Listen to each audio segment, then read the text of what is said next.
Geico just did something that sent shockwaves through the entire business world. They cut their workforce by a staggering 60%. So today, we're going to dig in and find out what's really happening behind these massive layoffs, and maybe what it means for all of us. Let's start with the number that really tells the human side of this story: 30,000. That is the number of people who are now out of a job. It's a huge figure, right? We're talking more than half of Geico's entire staff. But for the company, that number is tied to another much, much larger one. And here it is, $20 billion. That is the incredible amount of money Geico expects to save every single year because of these cuts. And that right there, that's the heart of this story. 30,000 human beings versus a $20 billion corporate saving. So how on earth do they justify a move this drastic? All right, to really understand this, we have to pull back the curtain and look at Geico's actual strategy. Believe me, a decision this big doesn't happen overnight. It's the end result of a long-term plan to completely remake the company from the ground up. So what's the official story? Well, Geico's chairman, Ajit Jain, said it was a necessary move to, and I'm quoting here, streamline operations and improve efficiency. You hear those words a lot in business, right? But what does streamlining actually look like in this case? Well, it means swapping people for technology. A lot of people. This really paints the picture, doesn't it? It's the before and after of their whole strategy.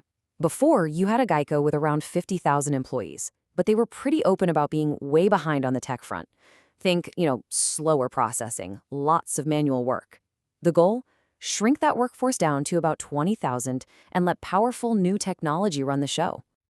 And this tech upgrade wasn't just a flip of a switch. We're talking about a 5 to 6 year push where Geico was aggressively playing catch-up. They poured money into new remote processing systems. This means things like underwriting claims can now be done with way more automation. And it's that huge investment in tech that, from their perspective, made these layoffs not just possible, but incredibly profitable. So, we've seen the corporate numbers, we've heard the strategic plan, but that leaves us with the biggest question of all. What is the real cost of a $20 billion decision? Okay, so let's move past the balance sheets and the profit margins for a minute. Let's talk about the real-world impact on the people and the communities that are now dealing with the fallout. For those 30,000 people, the consequences are immediate and they are harsh. It's not just the sudden, massive financial blow.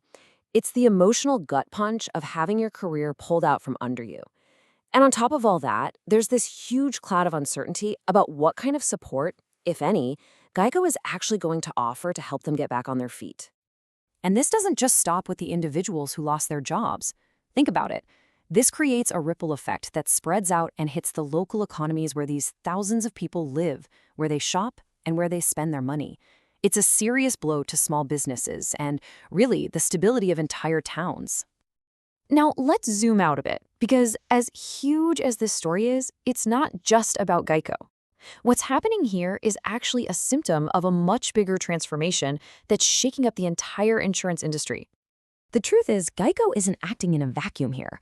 We're seeing this kind of thing happen across all sorts of industries. With so much economic uncertainty in the air, companies everywhere are looking for ways to cut costs and just become leaner, more efficient operations. And in the insurance world specifically, there are these three massive forces pushing for change. You've got new regulations making everything more complicated. You've got technology advancing at lightning speed, just like we saw with Geico. And finally, you and I, the customers, we're changing. We expect faster, easier digital service.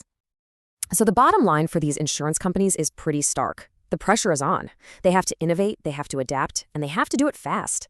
If they don't, they risk getting completely left in the dust by competitors who are more nimble and more tech-savvy. It's that kind of intense survival mode pressure that leads to these massive, world-changing decisions. So, where does this all leave us? It really forces you to ask a tough question about the future of work, doesn't it? As technology makes it possible for companies to be more efficient than ever before, are we going to see this growing divide? A split between pure bottom-line efficiency and basic human empathy for employees? There's no easy answer, and it's a question we're all going to be wrestling with for a long, long time.